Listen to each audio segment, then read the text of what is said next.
Miss Catherine Bernardo and Alden Richards muli na namang may pinatunayan sa publiko dahil sa mga ganap. But before that, if you haven't subscribed yet to my YouTube channel, please don't forget to like, share, and subscribe at i-hit mo na rin ang notification bell for more showbiz updates. Bago tayo of course magpatuloy sa ating updates for today's video, nais ko pong pasalamatan kayo for always watching and trusting this channel.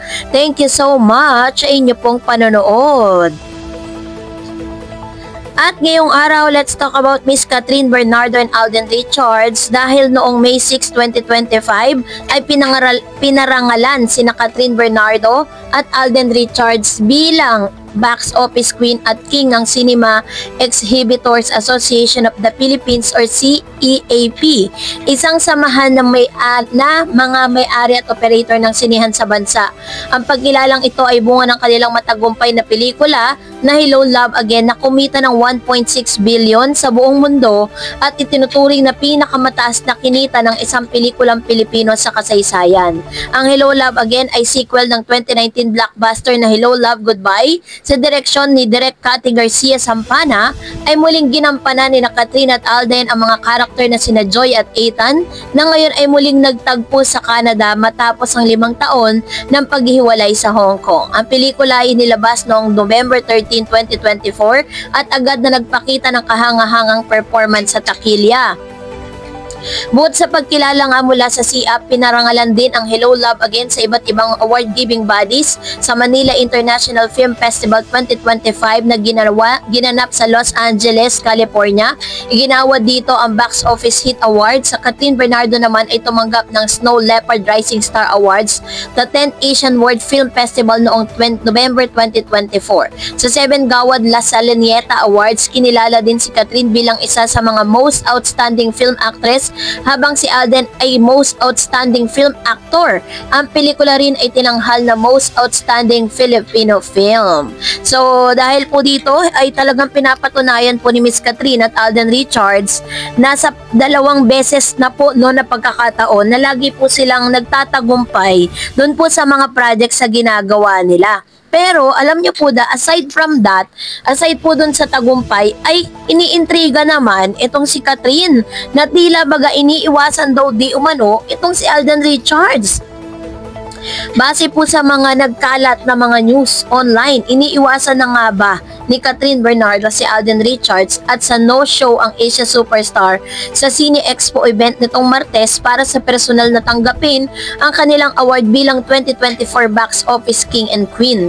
Yan ang tanong ng mga intrigera at memang netizens sa online world nang mag-trending ang photo ni Alden sa SOCMED habang hawak-hawak ang plaki niya bilang Box Office King na ibinigay ng Cinema Exhibitor Association of the Philippines or CEAP at dahil dyan hinanap ng cyber netizen si Catherine. Doble-doble pa naman ang recognition ng Catherine bukod kasi sa pagiging box office royalties nila ay pinarangalan din ng pelikula nila na Hello Love Again dahil sa historic success nito bilang the top grossing Filipino movie of all time.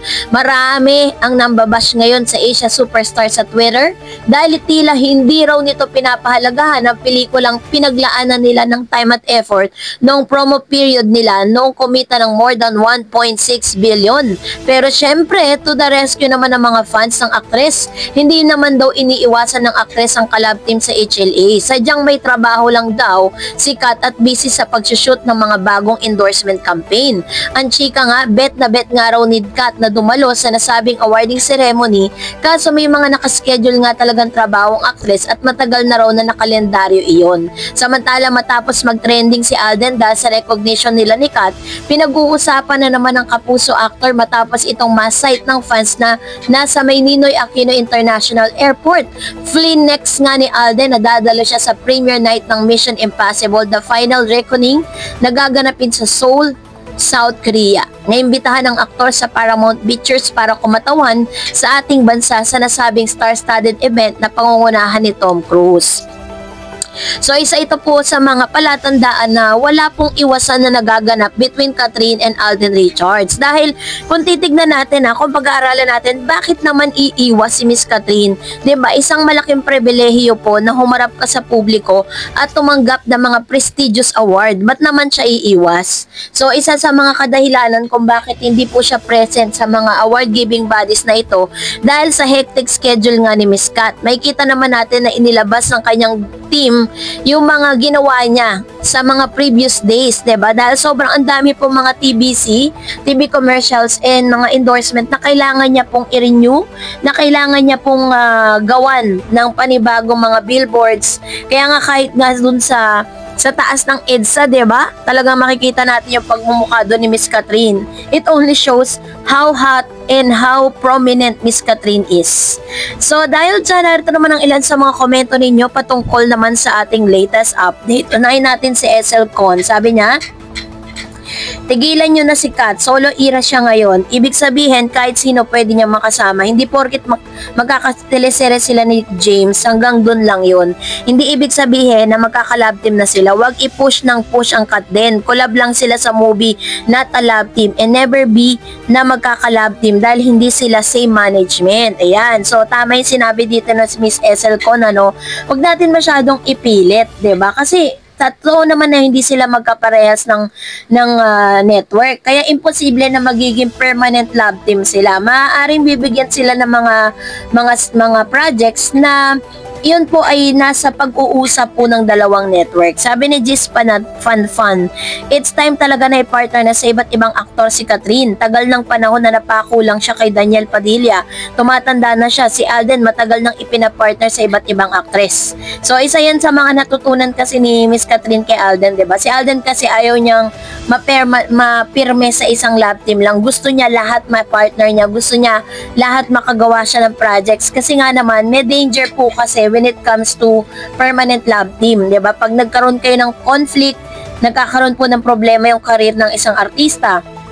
Kaya ganun po yung mentalidad niya. Sabi ni Simple Say, yung Rolando na nag-comment tungkol kay Katrina, sakang pakisabi sa kanya na nobody's perfect, and I bet that compared to Catherine, he's nothing. Catherine has a great job. She's beautiful inside and out, and she's successful and blessed. I wonder what the guy Rolando has something to prove. I bet he's nobody. What's a judgmental jerk? Which is true, diba? Ang dami po kasi mga judgmental sa comment section, at the same time, ang daming mga pintasero at pintasera na mga akala mo mga perpekto, diba? So, we have the right to write down our comments sa comment section, but it doesn't mean na kailangan nating mambastos or kailangan po nating ipakita yung rudeness ng isang tao, diba? Sabi ni Kerian Fadilla, kung iba kasama ni Kat, maglaylo muna kami sa panonood. And sabi ni Evan Mordeno, hello, si Alden ayaw muna ng teleserye, iba ang partner ni Catherine. Ayan, so ang usap-usapan po kasi si James Reid po talaga kasi binubuhay nila yung career ni James. Mula kasi na nagiwalay sila ni Miss Nadine Lustre, unti-unti kasing parang medyo naglumamlam yung kanyang karera. At ngayon, si Catherine Bernardo ngayon ang kanilang hinaharap. Sabi ni Miss Piggy Yu, hindi bagay kay Kat si James Reid. Ewan ko ba, never ko nagustuhan yan sa pag-arte. Lalo nakukulangan ako, magaling pa si Joshua at Donnie. Ang dami namang artista ng ABS, but sa isa pang ewan. Alam niyo, totoo yan. Kung ikukumpara yung acting prowess ni Mr. Donnie and Mr. Joshua Garcia, ay walang-wala itong si James Reid. So that's it for today. For more videos and updates, please don't forget to like and subscribe, and please don't forget to follow my Facebook page, Dar Eds TV. God bless everyone!